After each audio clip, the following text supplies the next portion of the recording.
Buenas tardes, bienvenidos a todos al webinar La construcción y la sostenibilidad económica, social y ambiental de las ciudades, que será impartido por Paula Rivas. Paula, muchísimas gracias por tu colaboración. Como saben, este webinar será grabado y formará parte de nuestro repositorio habitual para que puedan disfrutar de él a posteriori. Como habitualmente venimos haciendo, les solicitamos que realicen su pregunta en el chat público. Yo interrumpiré a la facilitadora y ella les dará respuesta a lo largo de la presentación. Del mismo modo, al final de la presentación dedicaremos un espacio para ruegos y preguntas. De nuevo, muchas gracias a todos por su asistencia y, Paula, te doy paso. Hola, gracias a todos por vuestro interés. Quizá alguno tengáis horarios un poco menos adecuados y en esos casos el agradecimiento debe ser aún mayor. Por supuesto, agradecer a Victoria, a la plataforma Capesic y a Construtec la oportunidad que me brinda de compartir este rato con todos vosotros.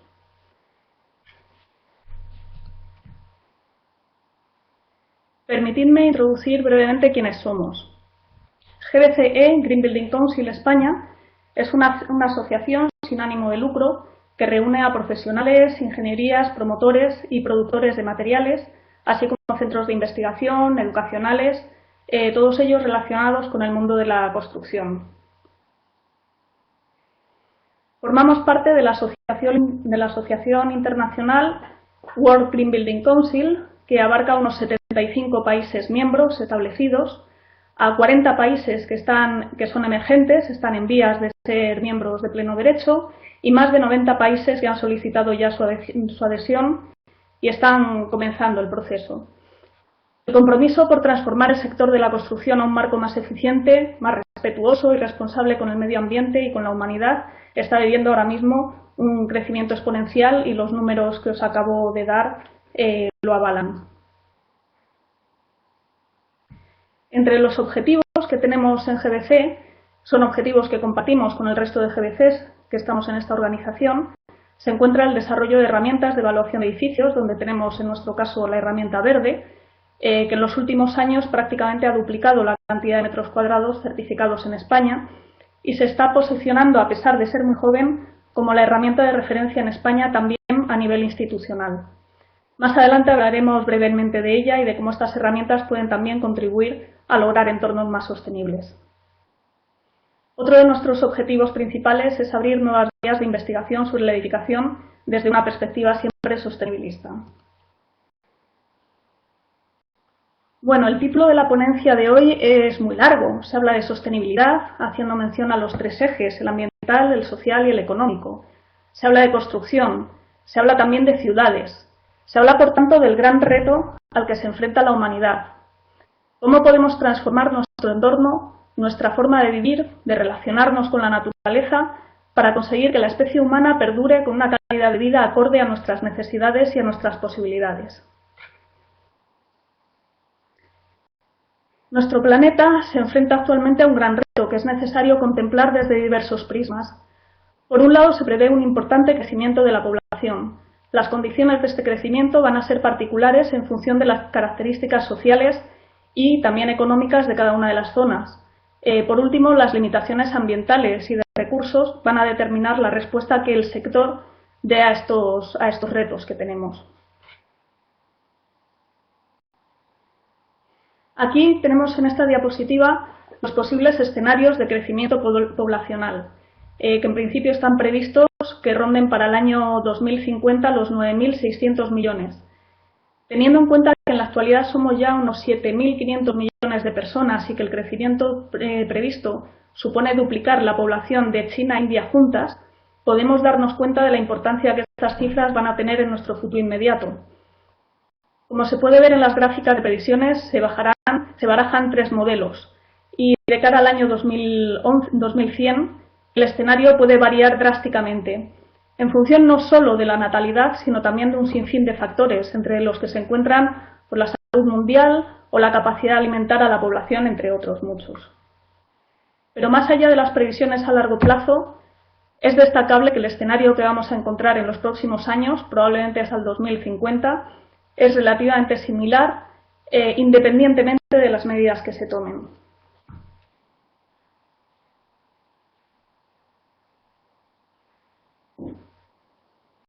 Actualmente ya es cerca de la mitad de la población la que vive en ciudades, lo que la sitúa como elemento motor fundamental de la transformación del sector construido, edificatorio.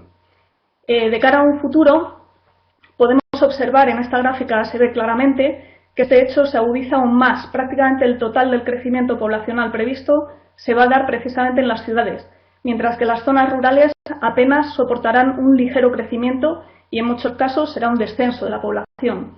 En el gráfico podéis ver en las barras inferiores que tienen una parte más roja y otra parte amarilla. La parte roja sería la población que está en ciudades y la parte amarilla la del mundo rural.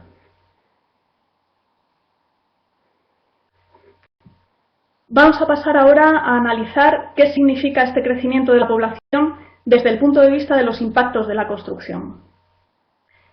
Como no solo crece la población, sino que también crecen las necesidades de esta población, podemos ver cómo con un 35% de crecimiento poblacional, la implicación es un incremento del 68% en número de hogares, un 87% de incremento en el número de metros cuadrados construidos y un crecimiento del 70% en los edificios dedicados a servicios y a dotaciones. Esto ocurre porque cada vez somos menos personas por hogar, cada vez los hogares son más grandes y también las demandas dotacionales son mayores, más cantidad de colegios, hospitales, centros de trabajo, centros comerciales, etc. Si ya no resultaba llamativa, por no decir alarmante, el crecimiento de la población, cuando vemos las consecuencias de este crecimiento hay una idea que no debe albergar ninguna duda. Es imprescindible abordar este reto de forma global y tomando medidas de gran calado. Si traducimos estos datos a impactos, podemos ver cómo este incremento del 35% de la población implica un crecimiento del 76% en la superficie de suelo ocupado por la edificación, un 49% en el consumo de energía y un 40% de incremento de emisiones de CO2. El objetivo, por tanto, debe ser tener ciudades y, por tanto, un entorno construido con una calidad suficiente y con unos impactos mínimos en nuestro medio. Nos vamos a encontrar con diferentes formas de concebir el cambio. En unas regiones del planeta, fundamentalmente en los países de la OCDE, la rehabilitación va a ser el motor del cambio, mientras que en otras zonas va a ser la obra nueva el eje sobre el cual se articule todo el cambio de modelo. Con estos datos en la cartera, ¿cómo vamos a enfrentarnos a ellos? ¿Cómo lo hacemos? ¿De qué herramientas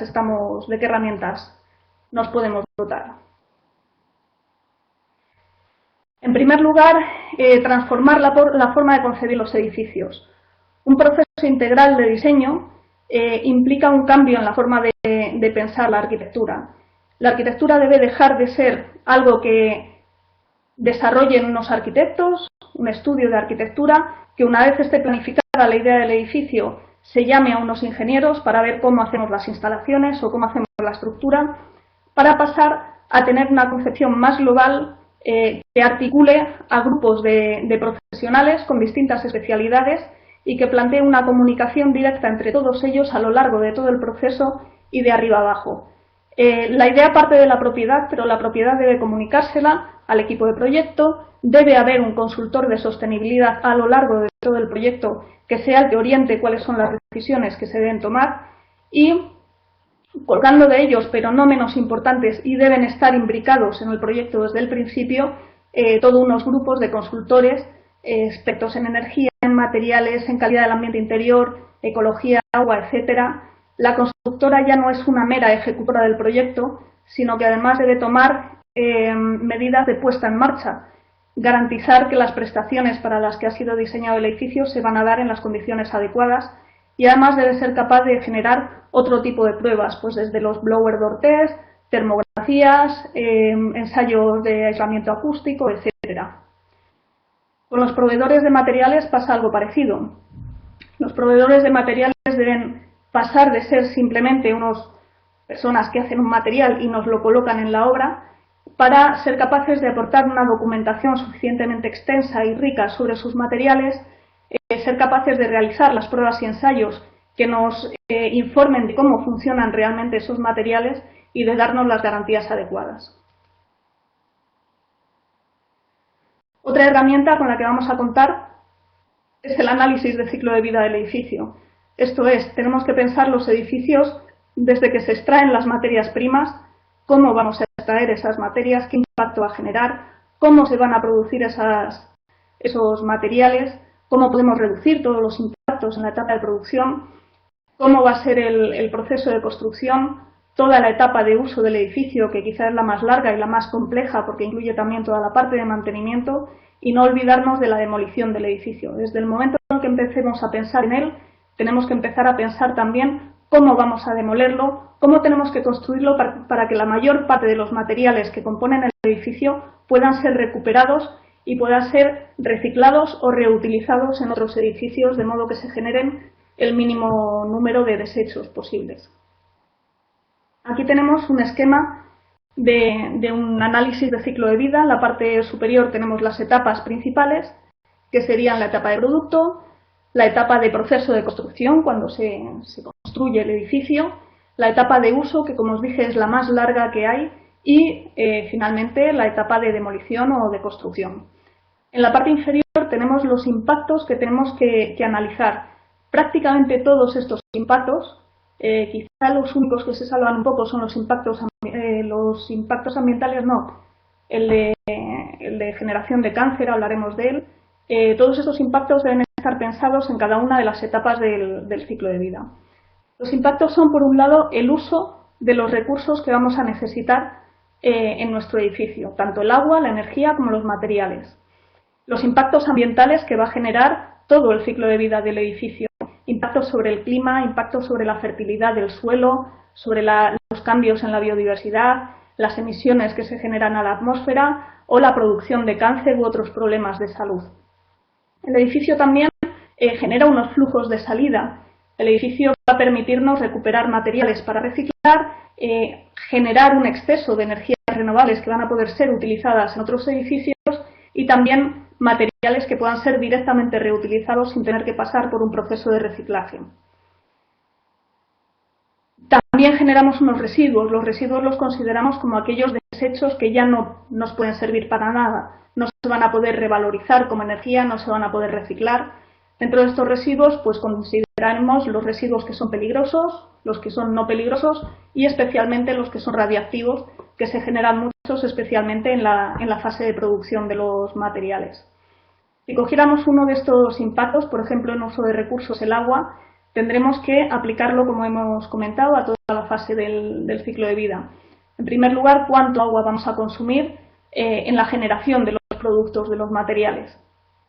También cuánto agua vamos a utilizar en todo el proceso de construcción del edificio y, por supuesto, en la etapa de uso, que va a ser donde más agua se genere, tanto para el uso de las personas que utilicen el edificio, como también para mantenimiento, para limpieza, para todas las actividades que hay en torno del edificio.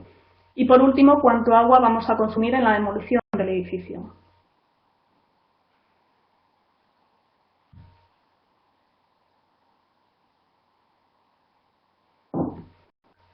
Para tener una concepción de los proyectos, tal y como estamos contando, otra herramienta fundamental es el sistema de modelación BIM, que nos permite generar un espacio de trabajo que va a poner en comunicación, va a poner en juego a todos los actores que van a estar implicados y que lo vamos a poder utilizar desde la primera fase en la que estemos decidiendo cuáles son las líneas generales del proceso, toda la etapa de proyectación, de definir perfectamente cómo es el edificio, pero también a lo largo de la construcción, incluso del uso de vida. Cada vez que tengamos que hacer una modificación dentro de nuestro proyecto, vamos a poder tirar de los planos que teníamos definidos mediante el sistema de modelación BIM, y eso nos va a permitir y nos va a facilitar conocer perfectamente nuestro edificio, tomar las decisiones más adecuadas y hacer la rehabilitación con los menores costes posibles.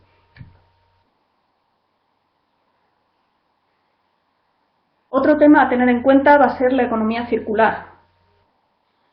Si nos vamos a un biotopo cualquiera, a un bosque, a cualquier lugar, nos podemos dar cuenta que no se generan residuos, que cuando un árbol crece pierde las hojas caen al suelo, empiezan a pudrirse y esas mismas hojas van a empezar a generar un hábitat para bacterias, para insectos, para otros animales, que van a acabar generando también un sustrato que le va a servir a la planta como alimento para poder crecer. Esto mismo pasa con los animales y se generan unos ciclos que comienzan y finalizan en sí mismos, de modo que nada de lo que se expulsa es inútil. Eso no ocurre con las formas de trabajar que tenemos los humanos, ¿no? Tanto en las formas tecnológicas como en la parte biológica de agricultura y demás, pero nos vamos a centrar más en la parte tecnológica. La idea es pues que todos los materiales que estamos utilizando en nuestro edificio se puedan reutilizar una vez salgan de este ciclo, vuelvan a entrar en las fases de producción, vuelvan a ser reciclados, se puedan reutilizar, vuelvan a formar parte de otros edificios o de cualquier otro sistema. Vamos a pasar ahora a hablar de un par de experiencias piloto que creo que son muy buenos ejemplos de estos tipos de forma de trabajar, de concebir los edificios, ¿no? En primer lugar, quería hablaros de LUCIA. LUCIA son las siglas de Lanzadera Universitaria de Centros de Investigaciones Aplicadas. Es de la Universidad de Valladolid. El arquitecto es Francisco Balbuena, pertenece a la Universidad de Valladolid y ha sido certificada tanto por Verde con 5 hojas, la máxima calificación, como con la herramienta LEED, obteniendo también la máxima calificación incluso durante el año 2015 y desde luego el 2016 era el edificio de todo el mundo que mayor calificación había obtenido con el sello LEED. Para pensar este edificio empezaron a plantearse cuáles eran los costes de hacer un edificio lo más inteligente y lo más sostenible posible. Hicieron este diagrama sobre los costes de construcción, los costes de uso y los beneficios que podía generar el edificio. Por un lado, se planteaban que un edificio común no tiene un sobrecoste en la construcción, puesto que es la forma básica de construir, pero sin embargo el mantenimiento es muy caro. El mantenimiento sí que va a implicar unos costes bastante altos. Sin embargo, si empezamos a concebir un edificio bioclimático, si solamente pensamos en la parte de bioclimatismo, es decir, la orientación, cómo se relaciona con el clima del entorno, el coste de construcción va a ser un 4% más caro, pero sin embargo el coste de uso se va a reducir muchísimo.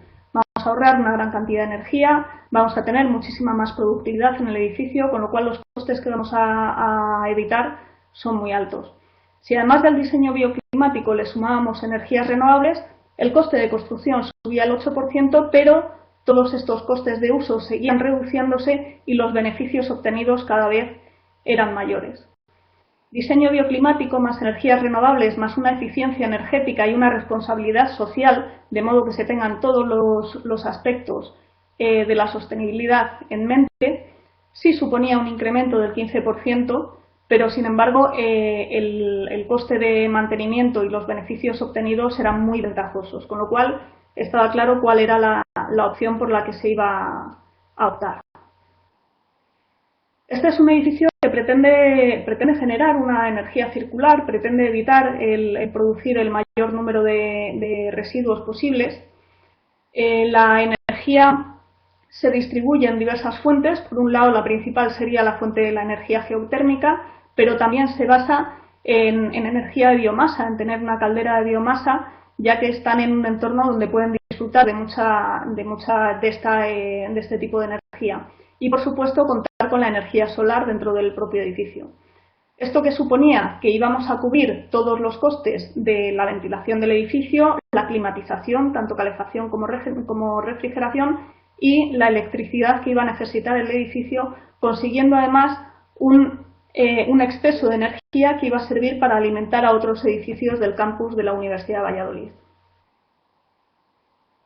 Aquí tenemos un diagrama en el cual se estudian todos los flujos que entran en el edificio, como las aguas de lluvia, por ejemplo, son recogidas, son reutilizadas en las cisternas de los inodoros. Luego, cuando se expulsan las aguas residuales, pasan por un sistema de reciclado del cual se puede extraer también parte de energía. Esto ocurre con otros residuos, sobre todo los orgánicos. Tiene una compostadora, por supuesto, para las zonas verdes. etcétera, etcétera. Esto lo convierte en un edificio muy completo, toda la envolvente está muy pensada para el clima en el que se encuentra y la orientación que tiene. Aquí podemos ver la fachada longitudinal que está diseñada en forma de diente de sierra para obtener la mayor cantidad de luz natural posible, evitando los soleamientos más molestos, ya que tiene una orientación oeste y por tanto el sol es bastante desagradable en las puestas por la tarde. El interior del edificio también se ha planteado con un cuidado exquisito, no solo para la iluminación natural, también para los filtrados que requiere el aire, de modo que se garantice una pureza bastante alta del aire, una insonorización muy importante y, en definitiva, un lugar de trabajo que sea confortable, saludable y agradable para la gente que lo va a utilizar. La segunda experiencia de la que quiero hablaros es una experiencia que tiene quizás sus raíces más en los aspectos sociales. Fue una iniciativa de la Universidad Politécnica de Cataluña, en la cual se plantearon un objetivo ya en el año 2010 que consistía en reducir para el año 2014 un 25% del consumo total de energía. Abajo vemos los gráficos que pretendían. Esto implicaba esta reducción del consumo teniendo en cuenta que los costes energéticos se iban aumentando año a año. Suponía el mantener prácticamente el mismo consumo, incluso reducirlo un poco, el mismo coste económico durante los siguientes años. Por supuesto, cuando esto se presentó, la respuesta que hubo fue, bueno, pues la de los dibujillos que tenemos ahí arriba, ¿no? La gente se reía y decía, bueno, ¿a dónde vais vosotros? Pretender un 25% de energía sin ninguna inversión. Esa era la clave, ¿no? No había ninguna inversión, no se iba a hacer nada en los edificios para obtener esa reducción.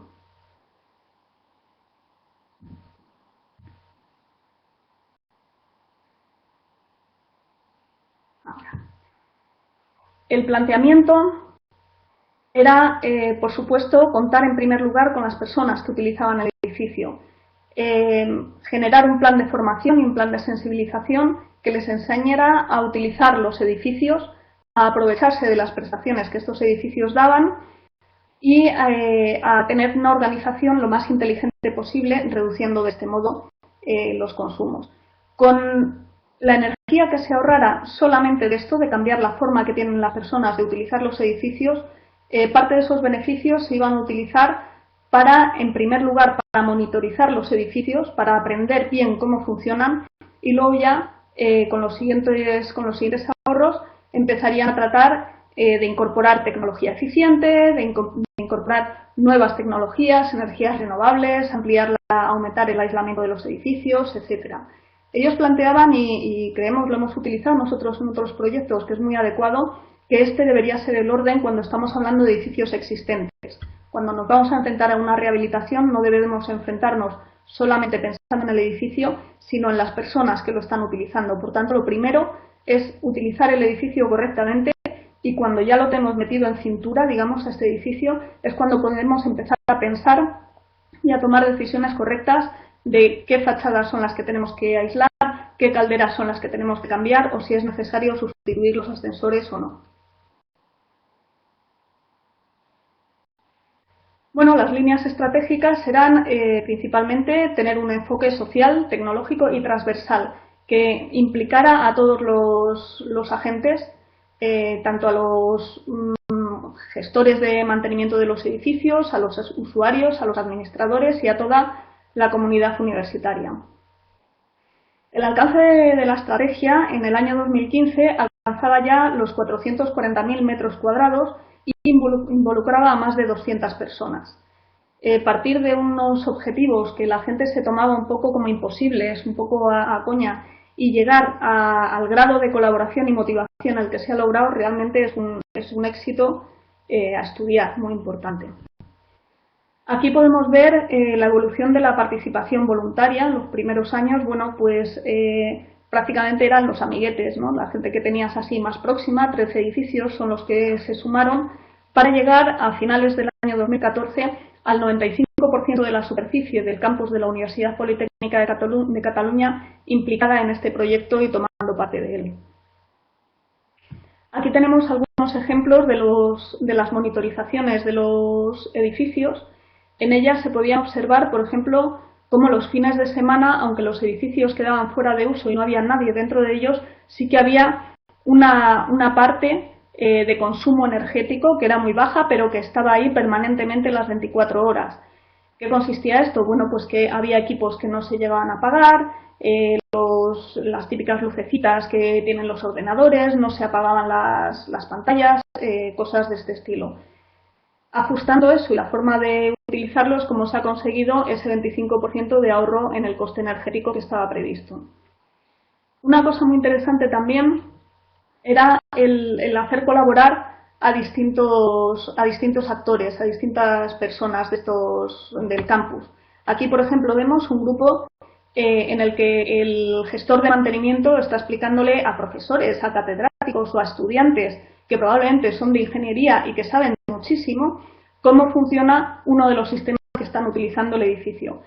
La persona de mantenimiento tiene mucho que contarle a los demás, entonces esta relación ayuda también a comprometerse, a que todo el mundo acabe comprometido, a que el gestor de mantenimiento no sea alguien que simplemente va por el edificio sin conocer a la gente que trabaja en él, sino que las relaciones sociales, al aumentarse, facilitan el funcionamiento de estos edificios. Bueno, aquí vemos una gráfica de los objetivos que se consiguieron. Se llegó a ahorrar algo más del 25%, se llegó casi al 30% del ahorro en el consumo de energía en kilovatios hora, especialmente en los datos reales, que son la gráfica naranja que vemos que superan bastante, en un poco lo previsto, lo cual, bueno, pues fue una gran alegría para todos ellos.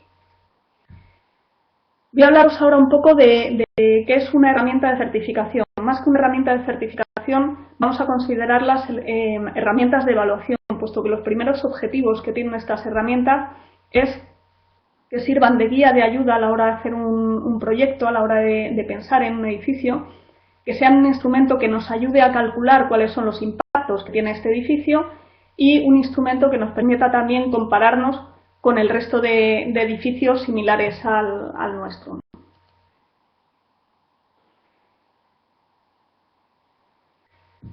Bueno, en estas herramientas lo que tenemos es un listado de impactos que generalmente son ambientales, sociales y económicos. Aquí en la gráfica podemos ver que la mayoría de los impactos es cierto que son ambientales y es cierto que el mayor peso todavía lo tienen estos aspectos, pero también empiezan a aparecer aspectos sociales como la pérdida de salud, confort y calidad para los usuarios y aspectos económicos.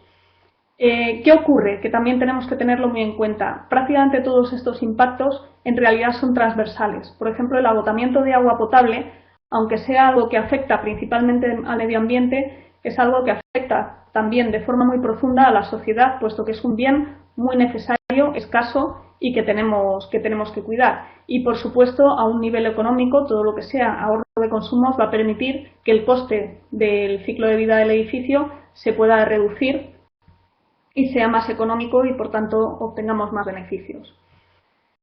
Las herramientas utilizan una lista de criterios que son un poco las medidas, las cosas que tenemos que tener en cuenta. Eso es lo que nos va a servir como una guía de ayuda.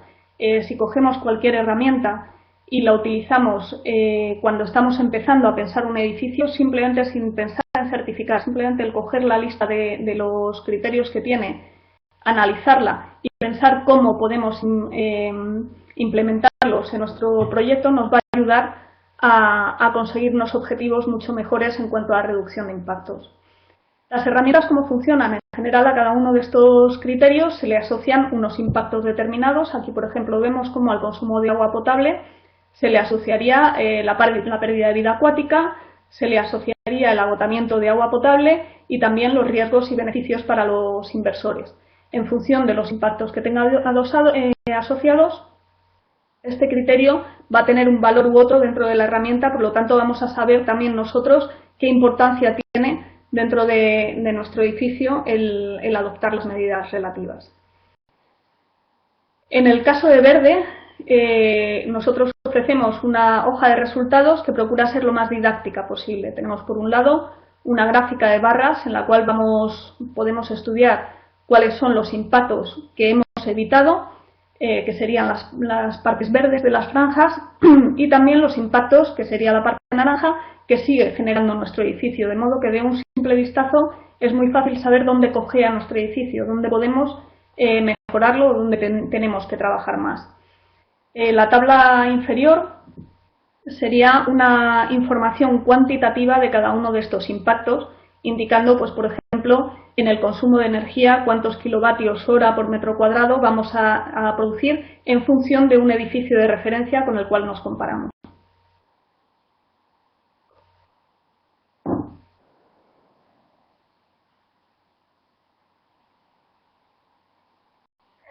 Algunos aspectos de los que se tratan normalmente es, por ejemplo, el consumo de energía. La energía es uno de los campos más importantes, uno de los grandes retos que tiene ahora la edificación. Y estas herramientas nos ayudan mucho también a organizar, a pensar cómo debemos pensar en la energía, cómo debemos enfrentarnos a ella. En este caso, por ejemplo, vemos que lo primero que tenemos que hacer es reducir la demanda energética de los edificios. Primero es que la envolvente esté bien hecha, que tenga las protecciones solares adecuadas, que tenga un aislamiento adecuado y que tenga una orientación que aproveche al máximo lo que el clima le da, tanto el viento como el sol, como otros aspectos. En segundo lugar, una vez hemos conseguido que lo que pide nuestro edificio para generar unas condiciones internas de confort adecuadas es lo menos posible, la menor cantidad de energía posible, entonces reduciremos el consumo. ¿Cómo vamos a reducir el consumo? Pues la idea será desarrollar unos sistemas energéticos, desarrollar unos sistemas de climatización, de ventilación, etcétera, que sean lo más eficientes posible y lo menos consumidores posible. Y luego, cuando tenemos ya el consumo del edificio lo más reducido posible, es cuando vamos a aportar la energía renovable. De este modo, realmente es el único modo en el que vamos a poder aportar toda la energía renovable que se nos está pidiendo ya en estos edificios de energía casi cero que en muchos países se están implantando de forma normativa y que, aunque no sea una exigencia normativa, sí es una exigencia cada vez mayor de la sociedad. De este modo es como podemos hacer edificios como el Lucía, que os he presentado antes, que sean no solo de energía nula, sino de energía positiva, es decir, que generen más energía de la que ellos realmente necesitan y, por tanto, puedan alimentar a otros edificios con su energía sobrante.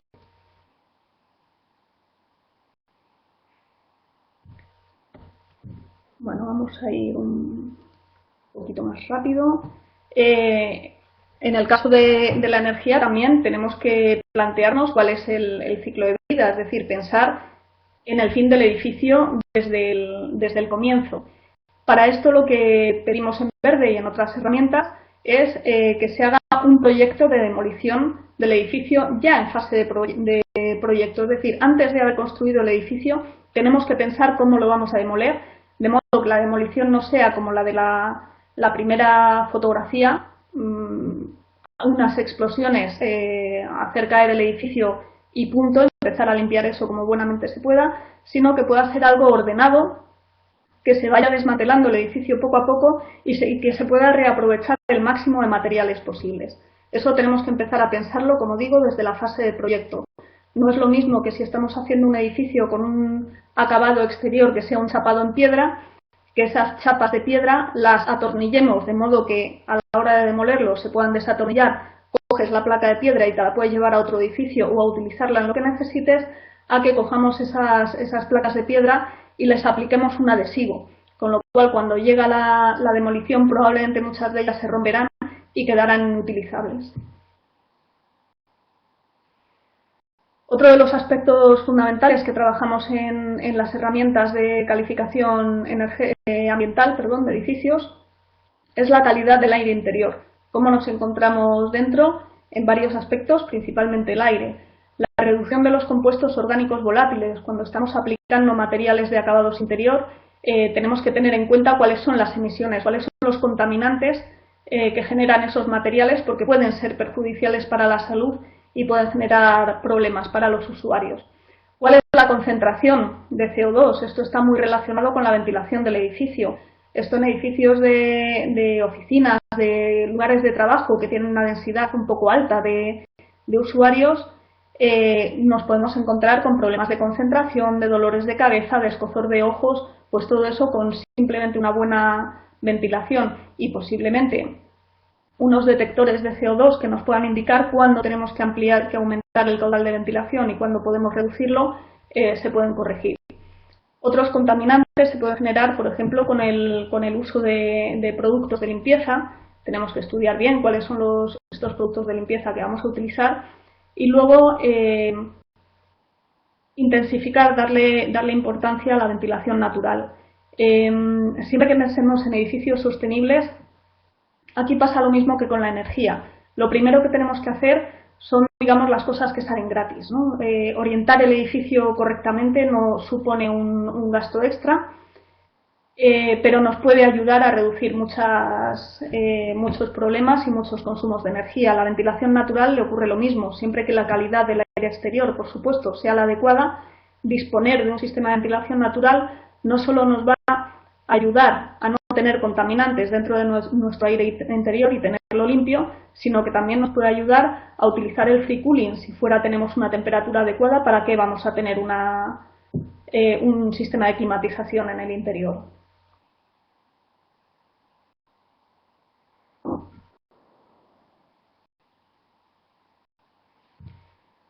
Paula, disculpa. Dime. Nos pregunta Alejandro qué alternativas hay para la rehabilitación de edificios enfermos, en especial públicos. Y también pregunta cómo se pueden adaptar los colegios de edificación municipal para exigir edificios bioclimáticos. Gracias, Alejandro. Muy bien, pues qué lástima. No he puesto unas diapositivas aquí sobre un proyecto que estamos desarrollando con el Ministerio de Fomento y con el Ayuntamiento de Madrid sobre colegios públicos, en el cual precisamente lo que vamos a hacer es una herramienta de ayuda que facilite a tomar decisiones y hacer las rehabilitaciones más adecuadas para este tipo de edificios. ¿Qué es lo que habría que mirar en colegios? Fundamentalmente un aislamiento correcto, pero los colegios, al igual que edificios de oficina, tienen una particularidad y es que se utilizan determinadas horas. Entonces, no se trata de que por la noche haga calor en estos edificios, sino que durante todo el periodo de uso, por las mañanas, durante el día, estos edificios estén correctamente aislados y tengan las protecciones solares adecuadas. Muy importante en colegios el tema de iluminación natural, por supuesto. Es uno de los grandes gastos y además en las aulas es una de las necesidades más importantes que tienen los usuarios. Respecto a los edificios enfermos, habría que tratar tres aspectos fundamentales. Por un lado, el que he comentado, la ventilación, es fundamental. Los edificios enfermos muchas veces el problema que tienen es que están reutilizando el propio aire que hay dentro del edificio, se filtran por unos filtros, por unos sistemas que posiblemente en muchos casos sean insuficientes o estén ya deteriorados, no tengan un mantenimiento adecuado. Entonces, lo primero que hay que ver es el sistema de filtrado, el sistema de ventilación y tratar de garantizar que el 100% del aire que se está reutilizando, que se está metiendo en el edificio, venga del exterior y venga convenientemente limpio. Esto que implica también mucho cuidado, porque si hacemos esto lo que vamos a tener son unos consumos energéticos muy altos. Entonces vamos a tener que instalar recuperadores de calor, de modo que antes de introducir el aire, por ejemplo en invierno, el aire frío del exterior, pase por un sistema de recuperación de calor, se atempere y entonces el consumo energético para climatizar el edificio no se dispare. Ese sería el primer tema.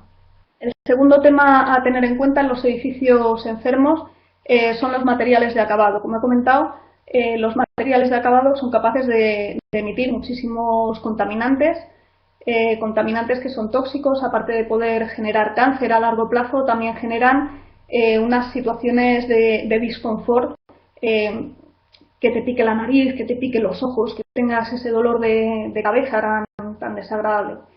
Y por último, también los sistemas eléctricos en muchos edificios son un problema.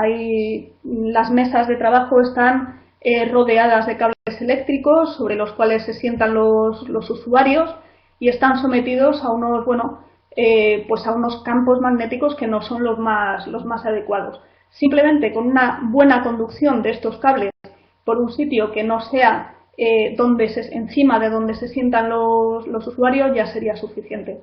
Pero sobre todo tener en cuenta esos tres campos, el de la ventilación, que es el principal, los materiales de acabados y el sistema eléctrico.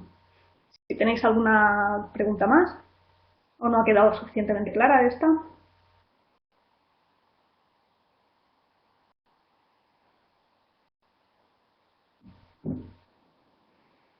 Vale, pues si os parece... Parece que no hay más dudas. Muy bien. Pues voy a seguir, quedan ya muy poquitas diapositivas. Comentar el tema de la iluminación. La iluminación, igual que en la energía, en esto sé que me pongo muy pesada, pero bueno, creo que debe ser así. Lo primero que tenemos que considerar es maximizar la iluminación natural todo lo posible. Y luego ya trataremos que la iluminación artificial sea la más adecuada, la más económica y la más eficaz que debamos utilizar. En puestos de trabajo, por ejemplo, es muy importante no iluminar las salas de trabajo completamente de una forma global, sino darles una iluminación base a todas las salas para que estés a gusto, sea un sitio confortable, pero no hace falta que por las zonas donde vas andando puedas leer un libro con una letra minúscula. Entonces luego se trataría de en cada uno de los puestos de trabajo incorporar un punto de luz, el típico flexo que conocemos de toda la vida o cualquier otro sistema, que ya sí sobre el espacio de trabajo de la iluminación que es necesaria. Ahí vamos a conseguir mucha más calidad para los usuarios y unos ahorros energéticos bastante altos. En calidad interior, otra cosa que hay que tener en cuenta, por supuesto, es la acústica. La acústica pensada desde cómo nos protegemos del ruido exterior, pero también cómo nos protegemos del ruido que generan las instalaciones de nuestro edificio. Muchos hemos sufrido en algún edificio de viviendas el estar al lado de la máquina de los ascensores, ¿no? Y cada vez que un vecino llama al ascensor, pues oyes el motor cómo entra en marcha y es una cosa bastante molesta. Esto ocurre con otros tipos de instalaciones también. Por supuesto, el ruido generado en el interior, cuando estás en un edificio de oficinas y oyes perfectamente cómo en la planta alta están moviendo una silla o están corriendo una mesa o simplemente están hablando o caminando.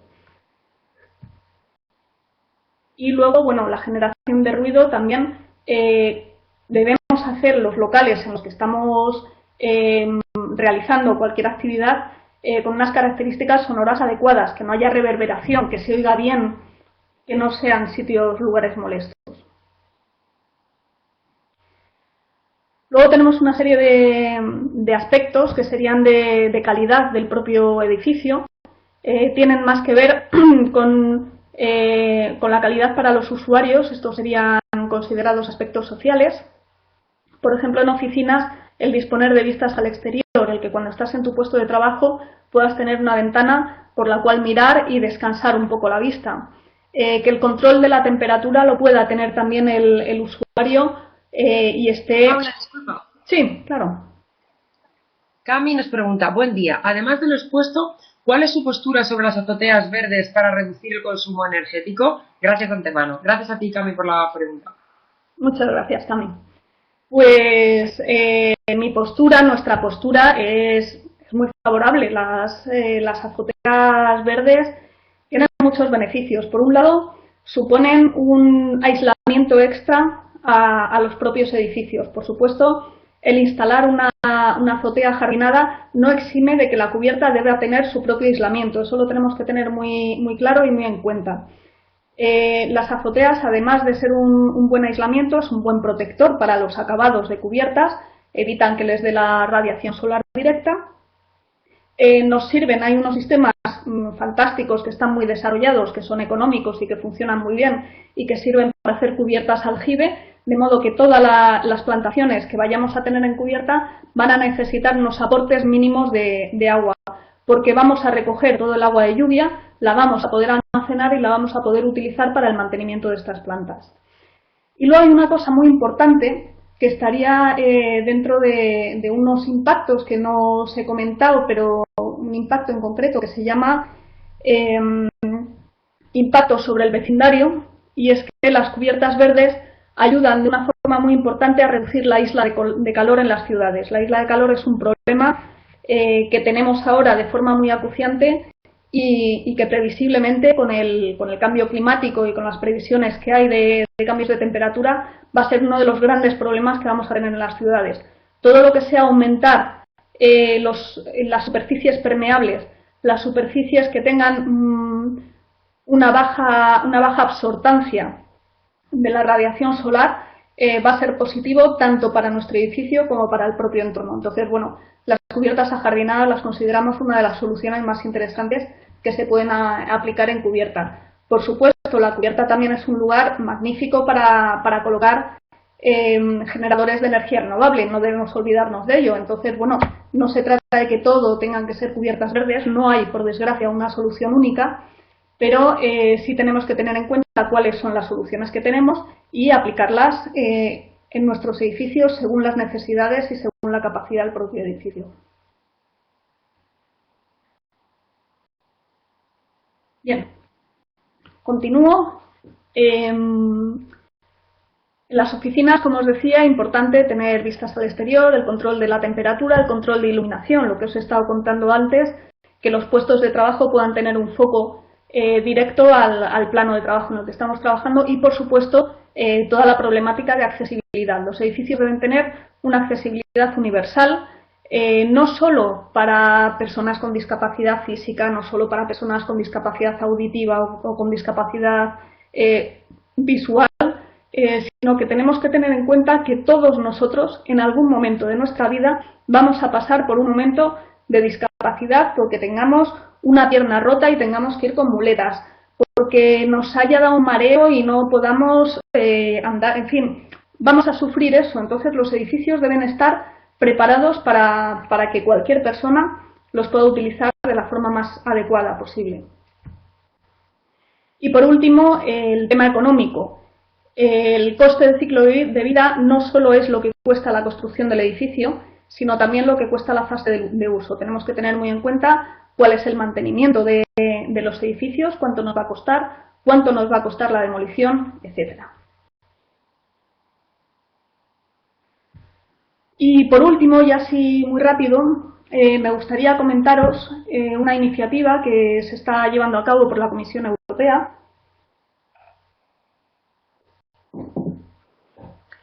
y que nos involucra a la mayoría de herramientas de evaluación ambiental que estamos implantadas en Europa. La idea es proponer una serie de macroobjetivos, macroindicadores, que deberían estar implementados en cada una de nuestras herramientas, de modo que haya, en este caso se han elegido seis objetivos que sean comunes a todas las herramientas y que permitan que los edificios en estos 6 campos los podamos comparar a nivel europeo. Yo creo que esta es una primera iniciativa, pero poco a poco el camino de la evaluación de cómo se estudian los edificios va en este sentido. Y aunque es verdad que en las distintas zonas del mundo las condiciones son muy diferentes, es cierto que herramientas como la herramienta LEED norteamericana está implantada en todos los países del mundo y prácticamente todos los países del mundo tienen edificios certificados con LEED que son comparables a nivel global, ¿no? Pues un poco esto de la Comisión Europea va en ese camino, tratando, si es verdad que tiene un poco más de cuidado con el tema de regionalizar las distintas realidades que hay en las diversas regiones, en este caso europeas. ¿Cuáles serían estos 6 macroobjetivos? En primer lugar, cuáles son las emisiones de gases de efecto invernadero que genera un edificio. Esto es una cosa que ya tenemos que empezar a interiorizar y tenemos que empezar a saber. Cuando nos pregunten por un edificio, eso tiene que ser como cuando te compras un coche y sabes perfectamente cuáles son las emisiones que genera el coche o cuál es el consumo de gasolina que tiene ese coche. Pues cuando te compras una casa o vas a construir un edificio de oficinas, debes saber cuáles son las emisiones de gases de efecto invernadero que va a generar debidas al uso de energía en todo el ciclo de vida del edificio, es decir, producción de materiales, construcción, etapa de uso y demolición del edificio. En segundo lugar, cuáles son los recursos materiales eficientes. Lo mismo también durante todo el ciclo de vida. Esto generalmente se habla de recursos materiales distintos de la energía primaria. Pues cuánta madera estamos consumiendo, cuántos metales, etcétera, y cuáles son los impactos de su extracción, de su producción y de su desplazamiento hasta el edificio. El tercer macroobjetivo del comportamiento ambiental del ciclo de vida sería el uso eficiente de los recursos hídricos. ¿Qué ocurre con el agua? Este, por ejemplo, es uno de los macroobjetivos que ahora mismo están en discusión porque a nivel europeo nada tiene que ver los problemas hídricos que tenemos en el sur de Europa con las necesidades de agua que pueden tener en el norte de Europa o los recursos mejor hídricos que tienen en el norte de Europa.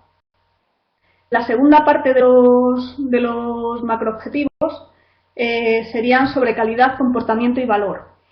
Y aquí empezamos a hablar ya de espacios saludables y confortables, es un poco lo que os he estado comentando antes, de reducir contaminantes, de mejorar la ventilación, la iluminación, etc. Aparece ya un macroobjetivo que es la resiliencia al cambio climático. De esto todavía no se habla mucho, pero es algo que tenemos que empezar a asimilar en todos nuestros edificios. Ya no vale que hagamos una simulación energética con el año tipo de clima en el cual estamos, sino que deberíamos empezar a hacer esas simulaciones energéticas con las previsiones que hay, por lo menos de cara a 20 años, con lo cual vamos a tener un clima completamente distinto, vamos a tener unas demandas completamente distintas y los edificios tienen que estar pensados a largo plazo. Los edificios duran muchos años y durante todos esos años deben dar unas prestaciones adecuadas. Y por último, el macroobjetivo de valor y coste de ciclo de vida optimizado. Bueno, pues se trata de que los costes, tanto de construcción como de uso, demolición, etcétera, estén lo más controlados posibles, de modo que el edificio sea rentable y su mantenimiento no cueste excesivamente y bueno, pues sea adecuado para el uso que se le ha dado. En esta última diapositiva os presento en la primera parte los 6 macroobjetivos. Luego hemos añadido nosotros desde Green Building Council España una propuesta de otros 2 macroobjetivos que consideramos que se deberían tener muy en cuenta, que es el comportamiento de los usuarios y la comunicación y compartir el conocimiento, es decir, los edificios no tienen que ser elementos que uno hace y ahí los tiene y se olvida de cómo funcionan. El edificio Lucía, por ejemplo, que os he presentado, tiene una labor fundamental de facilitar que la gente lo visite, de facilitar toda la información sobre el funcionamiento del edificio, tanto para la sociedad como para investigaciones, como para otros sistemas. Expandir el conocimiento es algo que también nos va a ayudar a afrontar los retos que nos proponemos. Y bueno, con esto terminaría mi presentación. Encantada de contestar ahora las preguntas que tengáis, cualquiera de vosotros.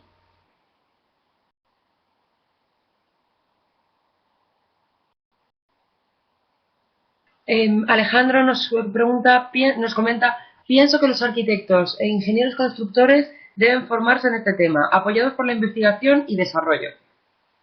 Completamente de acuerdo.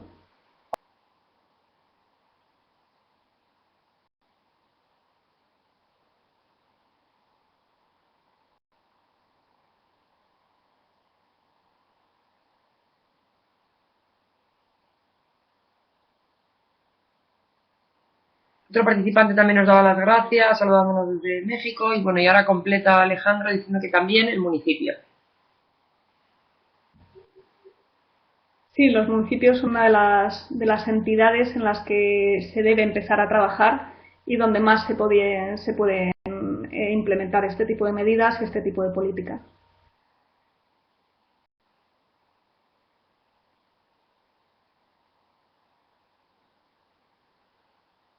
Nos dicen: ¿en el caso de hoteles tienen certificación especial?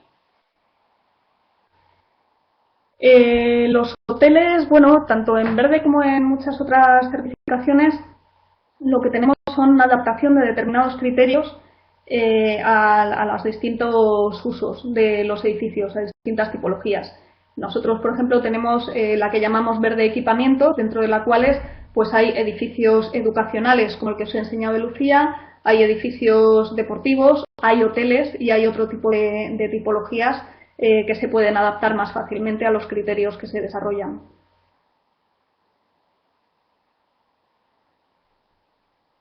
Nos dicen, la presentación ha sido muy interesante y lo suficientemente amplia, con medidas para países con 4 estaciones y para los que no.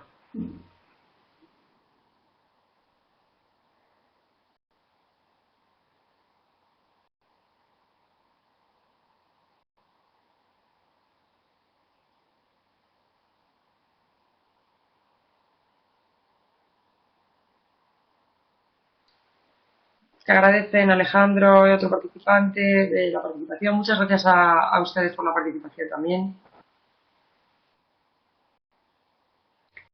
Sí, muchas gracias a todos por la participación y por haber aguantado aquí todo este tiempo y espero que os haya sido útil y que por lo menos os pique a seguir investigando sobre estas cosas y poder aplicarlas en todos vuestros trabajos. Gracias, Germán, también por la participación. Y bueno, Paula, pues si te parece, damos por concluida la sesión. Agradecer de nuevo a todos y a ti en especial que nos hayas dedicado este tiempo a Capesic. Nos vemos en el siguiente webinar. Ha sido un placer. Gracias, igualmente.